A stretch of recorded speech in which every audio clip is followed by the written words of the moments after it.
அன்பியும் YouTube இல்லந்தோறும் இறைசாட்சி உள்ளந்தோறும் மகிழ்ச்சி. மோதல்களை தவிர்க்க அமெரிக்கா மற்றும் இஸ்ரேலுக்கு திருப்பியிடம் அழைப்பு.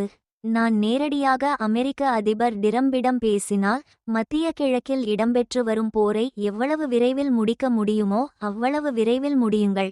ஏனெனில் மோதல் அடுத்த கட்டத்திற்கு தீவிரமடையும் ஆபத்து மிக அருகில் உள்ளது என்றும் லெபனோனை அதன் போக்கில் விட்டுவிடுங்கள் என்று கூறுவேன் எனவும் தெரிவித்தார். திருப்பீடச் செயலர் கர்தினால் பியேத்ரோ பரோலின் தற்போது மத்திய கிழக்கில் நிலவி வரும் மோதல்கள் மேலும் தீவிரமடைவதை தடுக்க உடனடி நடவடிக்கைகளை எடுக்குமாறு அமெரிக்க அதிபர் டொனால்ட் ட்ரம்ப் மற்றும் இஸ்ரேலிய தலைவர்களுக்கு அழைப்பு விடுத்தார்.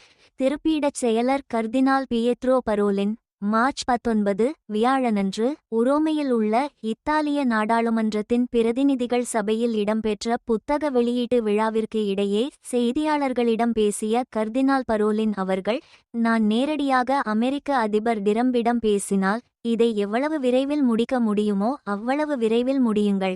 ஏனெனில் மோதல் அடுத்த கட்டத்திற்கு தீவிரமடையும் ஆபத்து மிக அருகில் உள்ளது என்றும் லெபனோனை அதன் போக்கில் விட்டுவிடுங்கள் என்று கூறுவேன் எனவும் தெரிவித்தார். மேலும் இந்தச் செய்தி இஸ்ரேலுக்கும் பொருந்தும் என்று கூறிய கர்தினால் பரோலின் அவர்கள், தூதரக உறவுகள் மற்றும் பேச்சுவார்த்தை ஆகிய அமைதி வழிகளின் மூலம் பதற்றங்களை தணிக்குமாறு அந்நாட்டு தலைவர்களை கேட்டுக்கொண்டார்.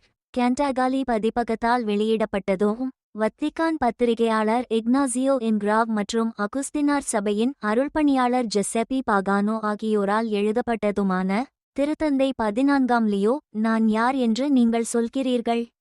நான் புனித அகுஸ்தினாரின் மகன் என்ற நூல் வெளியீட்டு விழாவின் போது இந்த கருத்துக்களை தெரிவித்தார். கர்தினால் பரோலின் அமெரிக்காவிலிருந்து தேர்ந்தெடுக்கப்பட்ட முதல் திருத்தந்தையான 14ஆம் லியோ அவர்களுடன் இணைந்து பணியாற்றுவது குறித்து தனது எண்ணங்களை பகிர்ந்து கொண்ட கர்தினால் பரோலின் அவர்கள், அவரது ஒத்துழைப்பு மிகவும் எளிதானது என்றும் அவரிடையே சிறந்த உரையாடல் மற்றும் பயனுள்ள கருத்து பரிமாற்றங்கள் நிலவுகிறது என்றும் எடுத்துக்காட்டினார். இந்த அன்பியம் யூடியூப் சேனலை நீங்கள் ஷேர் பண்ணுங்க, சப்ஸ்கிரைப் பண்ணுங்க, லைக் பண்ணுங்க. Wish you all the best.